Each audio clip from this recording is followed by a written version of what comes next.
अस्सलाम traders, Irshad Yusuf from Lahore. उम्मीद है सब लोग खैरियत से होंगे, प्रॉफिट में ट्रेड कर रहे होंगे। आज का ये गोल्ड का एनालिसिस 24 जुलाई 2025 थर्सडे के लिए। और सबसे पहले अगर हम फंडामेंटल्स की बात करें तो अभी रात को 2 बजे जो है प्रेसिडेंट ट्रंप की स्पीच है।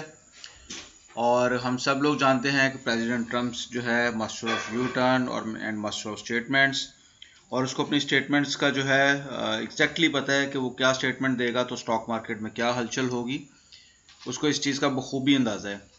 सो अभी जो एक करंट बाइंग की वेव है उसकी एक करेक्शन जो है वो बाकी है 50% पे और 61.8% पे, जो कि हमने कल के दिन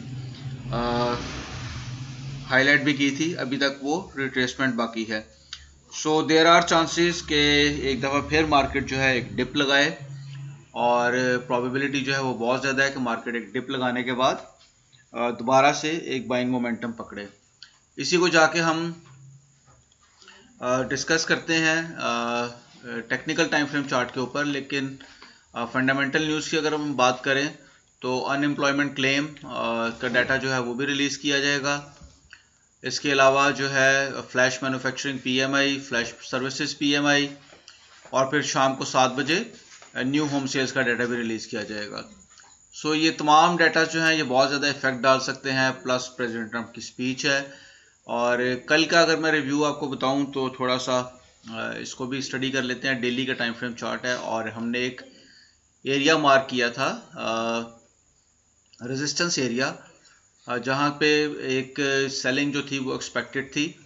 गो के ये भी एक्सपेक्टेड था कि मार्केट जो है यहाँ से एक बाइंग मोमेंटम कैप्चर कर सकती है। सो न्यूट्रल था और मैंने ये बोला था कि आप सिर्फ जोन पे आके ट्रेड कीजिएगा। आपको जोन पे एक वैलिड रीज़न मिले आप उसके साथ ट्रेड पे एंटर हो जाएं, वरना ट्रेड में एंटर होने की ज़रूरत नहीं है।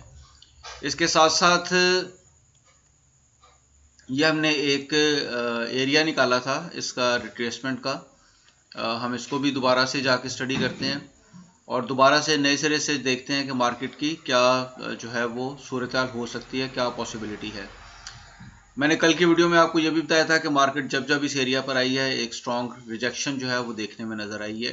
अभी जो आज की कैंडल है, यानी कि जो 23 जुलाई की कैंडल है, ये रेड जो है बेरिश एक क्लोज हो रही है और सपोर्ट पर भी खड़ी है। सो एक वैलिड सपोर्ट है, एक अच्छी सपोर्ट है, लेकिन टॉप के ऊपर ये एक बेरिश ट्विज़र जो है इस तरह से भी एक मोमेंटम इसमें नज़र आ रहा है। सो देयर आर चांसेस कि मार्केट जो है वो अभी मज़ीद डिप लगाए। 3350 पॉसिबल है, बिल्कुल पॉसिबल है। 3350 जो है वो प्रीवियसली स्ट्रॉन्ग सपोर्ट जो है वो रही है, और यहाँ से काफ़ी ज़्यादा जो चांसेस हैं कि मार्केट जो है वो 2-4 दिन अभी एक बेरिश मोमेंटम में रहे। मंथली की कैंडल को अगर हम देखें तो मंथली की कैंडल जो है वो अभी तक बुलिश ही है, और यस पॉसिबिलिटी है कि 2-4 दिन में मार्केट जो है वो 3350 के आसपास रह के छोटी बॉडी के साथ जो है मार्केट जो है वो क्लोज हो। लेकिन ये तो डिपेंड करता है प्राइस एक्शन के ऊपर। ये हमारे अपने एनालिसिस हैं, हम इसको डेली के टाइम फ्रेम के ऊपर जाके दोबारा से एक दफ़ा अपनी मार्किंग करते हैं, अपने जोन्स जो हैं उनकी मार्किंग करते हैं और देखते हैं कि हमें किन किन जगहों के ऊपर एक वैलिड रीज़न के साथ बाइंग मिल सकती है। फिबोनाची रिट्रेसमेंट की अगर हम बात करें और एक पूरे स्विंग को अगर हम मार्क करें तो हमारा ये वाला जोन जो है अभी तक स्टिल जो है it's suppose to be play. मैं इस स्विंग के फिबोनाची की बात कर रहा हूँ। ये वाला स्विंग जो है, अगर इस स्विंग की बात करें तो जोन फिर और नीचे आ जाता है, और इस स्विंग में यस ये एक वैलिड स्विंग जो है मार्केट ने इसको पिन कर लिया हुआ है 3383 के ऊपर। सो चूँकि एक वैलिड स्विंग के ऊपर मार्केट ने इसको पिन किया है, सो चांसेस हैं, हाई प्रोबेबिलिटी है कि मार्केट यहाँ से एक बाय की तरफ निकले।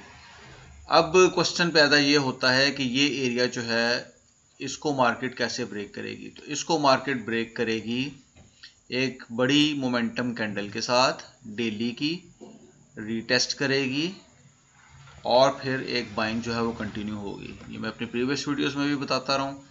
और अगर मैं कैंडल आपको ड्रॉ करके दिखाऊं तो कुछ इस तरह से एक बड़ी मोमेंटम कैंडल जो है वो ब्रेकआउट करे, और वो डेली ही की मोमेंटम कैंडल जो है वो होनी चाहिए। 3460 के आसपास तक उसको जाना चाहिए। इसको हम करते हैं ज़रा ग्रीन, ताकि आपको अंडरस्टैंडिंग जो है वो क्लियर हो सके।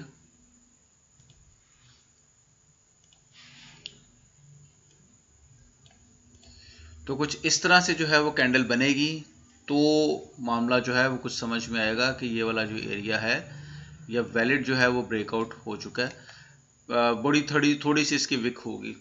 अच्छा, उसके ऊपर फिर ये है कि मार्केट जो है वो प्राइस जो है वो रीटेस्ट भी कर सकती है, और पॉसिबिलिटी है कि प्राइस जो है वो एकदम से फिर ऊपर की तरफ निकल जाए, एकदम से ऊपर की तरफ निकल जाए। सो दोनों पॉसिबिलिटीज़ हैं। सो इन दोनों सूरतों में we will take the decision according to price action. लेकिन हम चलते हैं H4 के चार्ट के ऊपर और देखते हैं कि हमारी और वैलिड जो हैं H4 या H1 के ऊपर के वैलिड स्ट्रक्चर के मुताबिक हमारी कहाँ कहाँ पर बाइंग हमें अच्छी मिल सकती है, ताकि हम इस मोमेंटम को, जो कमिंग मोमेंटम है, उसको कैप्चर कर सकें। H1 के टाइम फ्रेम के ऊपर चलते हैं।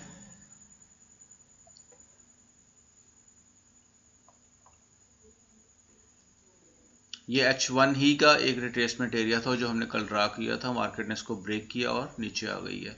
सो इसको हम डिलीट कर देंगे अब। और यस, जो हमने कल मार्किंग की हुई थी, मार्केट ने एग्जैक्टली वहाँ से प्रॉपर जो है एक सपोर्ट ली है और एक जोन जो है उसको क्रिएट किया है। ये वाला एरिया भी एक वैलिड हमारी जो थी सपोर्ट थी, लेकिन एज ए फॉलिंग नाइफ, चूँकि मार्केट ने लिक्विडिटी ग्रैब करनी थी बायर्स की, सो इसको एक फॉलिंग नाइफ की तरह मार्केट ने ब्रेक किया और डायरेक्टली अपनी नेक्स्ट सपोर्ट के ऊपर आ गई है। सो अभी कल के लिए अगर ये सपोर्ट ब्रेक होती है, ये वाली सपोर्ट अगर ब्रेक होती है, तो फिर ये वाली नेक्स्ट सपोर्ट ऑलरेडी हाईलाइटेड है। लेकिन उससे पहले माइनर सपोर्ट जो मार्केट को मिलेगी वो ये वाला एक जोन है, ये पूरा जोन है। हम इसको भी मार्क कर लेते हैं। ये 3360 से लेके 3370 के पास ये जोन है।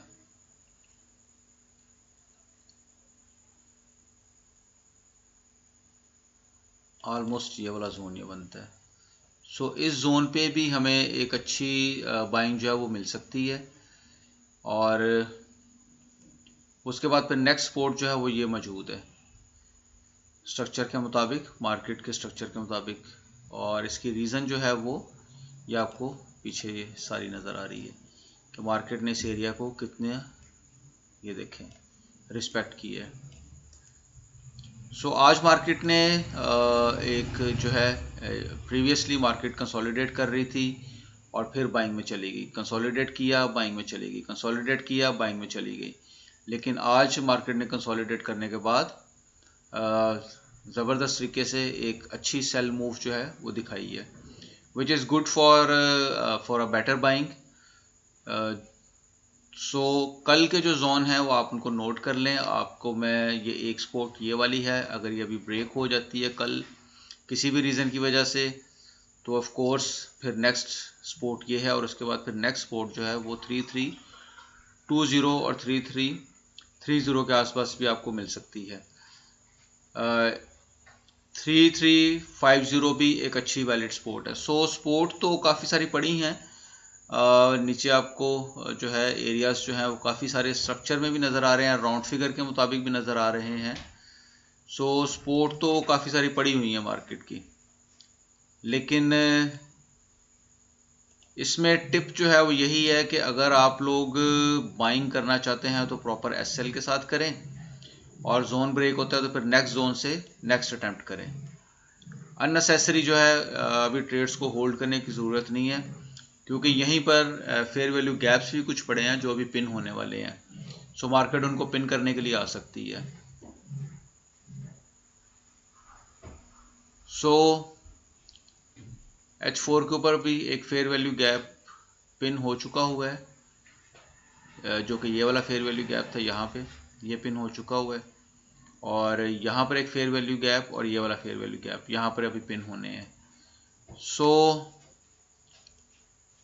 टिप ऑफ द डे यही है कि आप आराम से तसल्ली से जोन टू जोन जो है ट्रेड को प्लान करें और जोन टू जोन जो है इसकी एग्जीक्यूशन करें। Thank you very much. दुआ में याद रखिएगा, वीडियो को लाइक और सब्सक्राइब कीजिएगा।